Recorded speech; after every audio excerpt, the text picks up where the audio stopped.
Saburō Sakai, the samurai of the sky. The morning sun rose slowly above the Pacific, painting the endless blue with streaks of gold.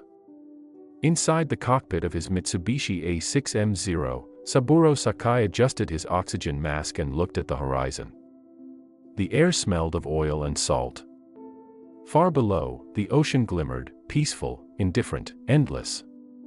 He had flown hundreds of missions before, but each time the same thought returned: I will live through this day. I must live. He was only 26, yet already a legend in the Imperial Japanese Navy, one of the top fighter aces, respected by comrades and feared by enemies. But behind the medals and discipline, Sakai was still human, a man who carried memories of home, of laughter, of a mother's gentle voice telling him to stay humble even in victory. That morning, on August 7, 1942, the world above Guadalcanal was about to turn into hell. The call came through the radio: enemy bombers spotted. Sakai and his fellow pilots from the Tainan Air Group took off from Rabaul to intercept a formation of American planes heading toward the island. The engine of his Zero roared like a dragon beneath him. He was ready. This was his life, the endless duel in the clouds. The first attack came fast. High above the sea, Sakai spotted the silhouettes of Grumman Wildcats escorting a squadron of bombers. He banked sharply and dove, bullets tearing through the air. The first American plane exploded in a flash of flame. Another tried to climb away, but Sakai was faster, his reflexes precise, his movements guided by instinct. The smell of gunpowder filled his cockpit. For a moment, the sky belonged to him alone, but then, in war, moments of triumph turned to horror in a heartbeat. As he pulled up from a dive, a turret gunner from a dauntless dive bomber saw him. A short burst of machine gun fire, just one lucky second, changed everything. The cockpit filled with noise. The glass shattered. Sakai's head jerked back violently. A searing pain exploded across his face. Blood covered his goggles, his uniform, his hands. He couldn't see. He couldn't breathe. A bullet had entered the right side of his face, passed through his jaw, and exited near his temple. His right eye was destroyed. For a moment, he thought he was dead. The world went silent, only the faint hum of the engine reminded him he was still alive. He fought the darkness pressing in around him. His Zero began to fall. His hands, slick with blood, gripped the control stick. He had to stay conscious. If he fainted, he would crash into the sea and vanish, just another pilot lost to the war. He bit his tongue to stay awake. The taste of blood filled his mouth. He forced his one good eye open, and the world swayed, a blur of blue and red and pain. The sun above him burned like a blade. I will not die here. I will not die yet. With every ounce of will, Sakai steadied his Zero. His training took over. He adjusted the throttle, checked the compass, felt the vibration of the engine, all through instinct. His vision was fading, but his spirit was not. He turned his crippled plane north, toward Rabaul, over 1,000 kilometers away. No maps, no instruments he could read, no radio, no navigator. Just a half-blind man bleeding to death in an empty sky. He flew low, using the ocean's surface as a guide. Waves rolled below like moving shadows. Several times, he felt himself slipping away, his head drooping, his hand losing its grip. Each time, he forced himself back. By pure willpower, hours passed. The tropical heat made his wounds throb. His body was weak, his vision narrow, his mind fading. He thought of home, of his mother's house in Saga, Japan. He saw her face in his mind. He remembered how she had cried when he left for flight school, how she had whispered, "Live with honor, my son, but return with life." He thought of her tears, and forced the plane onward. As he approached Rabaul after 6 hours in the air, he could barely see the coastline. His hands were stiff, his body cold despite the heat.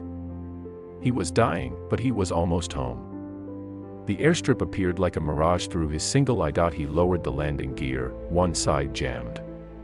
The plane hit the ground hard, bounced, and skidded across the dirt.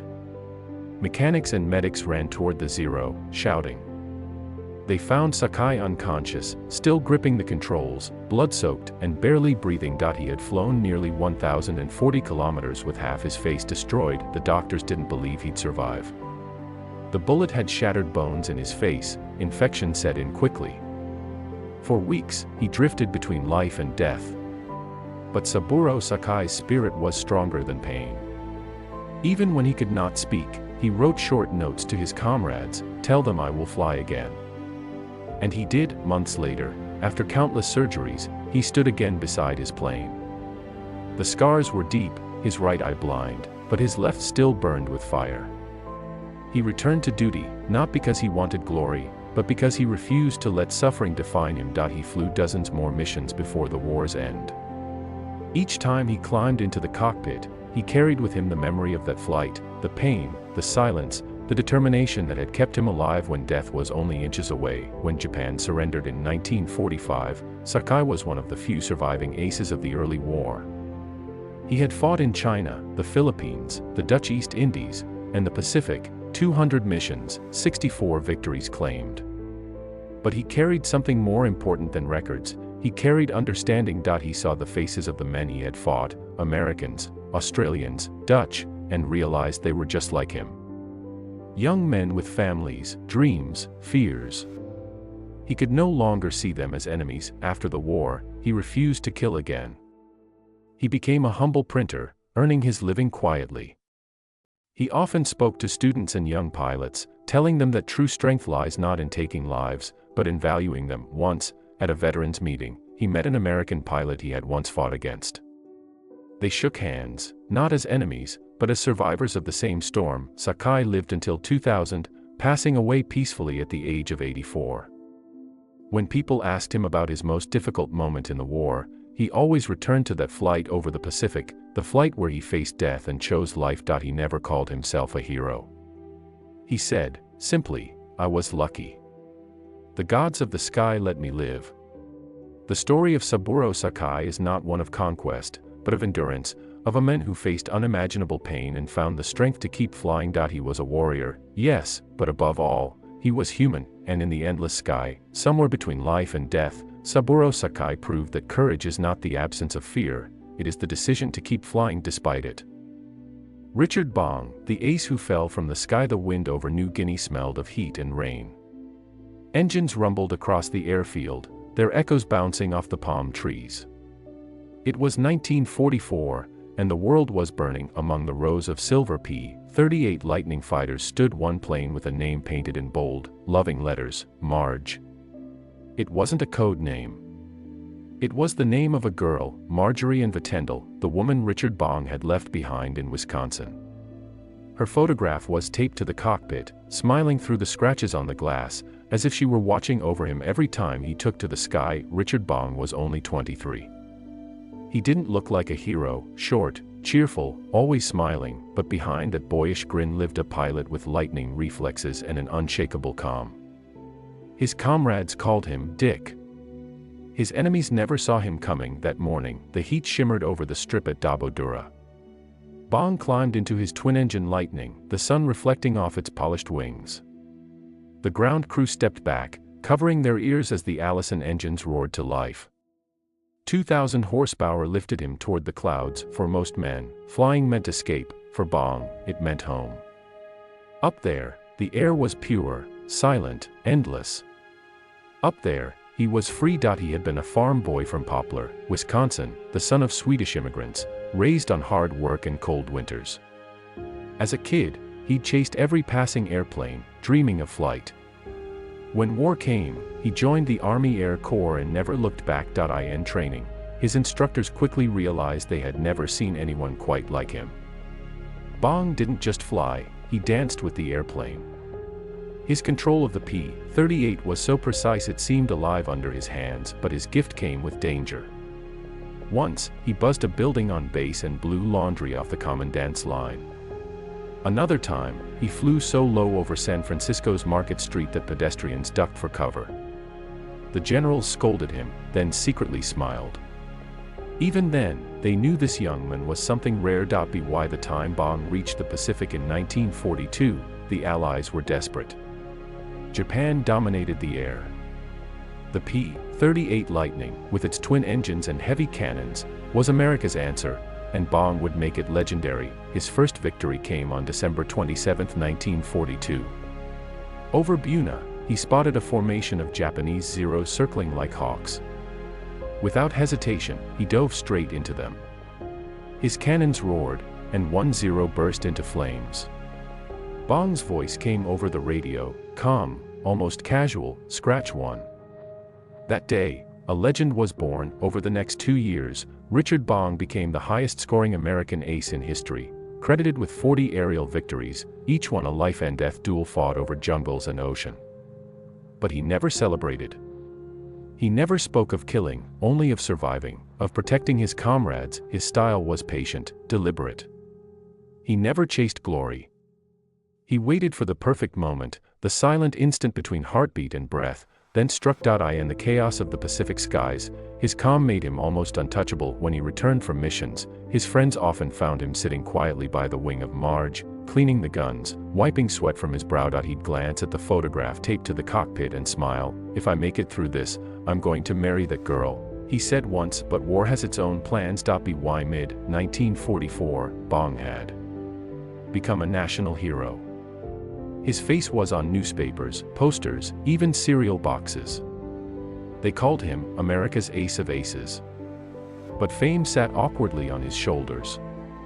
He was shy, humble, the farm boy who just wanted to fly. Command ordered him home. "You've done enough," they said. "You're too valuable to lose." Bong obeyed, reluctantly. He returned to the United States to train new pilots, to sell war bonds, to smile for the cameras. The crowds cheered, but part of him was still in the sky over the Pacific, where the sun burned and death was only a second away. At home, he finally met Marjorie again.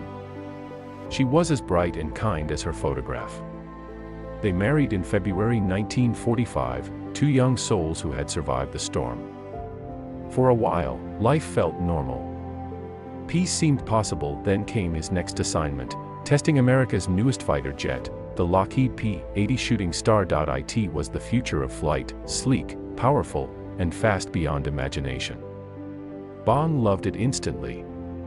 But testing jets was dangerous. The technology was still experimental, the risks enormous. On the morning of August 6, 1945, he took off from Burbank, California, for another test flight. The same morning, across the Pacific, the B-29 Enola Gay was heading toward Hiroshima. History was about to change, for the world, and for Richard Bong. Witnesses saw his jet climb smoothly into the sky, then suddenly lose power. The engine flamed out. Bong tried to eject, but the parachute failed to open. The jet crashed into the ground and exploded in a fireball. He was killed instantly, just a few blocks from where schoolchildren were watching. He was 24 years old. At that same moment, the atomic bomb fell on Hiroshima. The war that had made Richard Bong a hero ended on the day he died. When news reached Marjorie, she was inconsolable. The girl whose name had flown across the Pacific now stood beside a folded flag. Reporters came, photographers asked for quotes, but she couldn't speak. She just said softly, "He loved to fly." In his hometown of Poplar, the people built a small museum. Inside, they placed the photograph of Marge, still smiling from inside the cockpit. Visitors would stop and stare at it, the face that kept a boy alive through 200 missions. Bong's legacy lived on. Pilots still study his calm, his discipline, his belief that courage was not about risk, but about responsibility. He never boasted, never hated his enemies, never saw himself as larger than life. General Douglas MacArthur once said, "Richard Bong was the bravest man I ever met."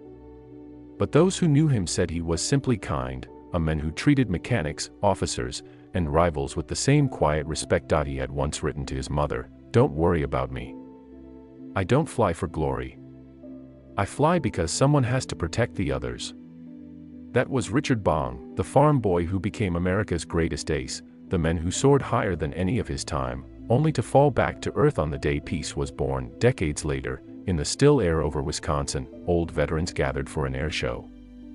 As the engines roared, one of them pointed to the sky and said quietly, "If you look hard enough, you can still see him up there." Because legends don't disappear. They fade into the clouds, carried by the wind, reminders of what it means to live, to fight, and to love something so deeply that even death cannot touch it. Richard Bong, 1920–1945. He flew not for glory, but for duty, and gave his life to the sky he loved.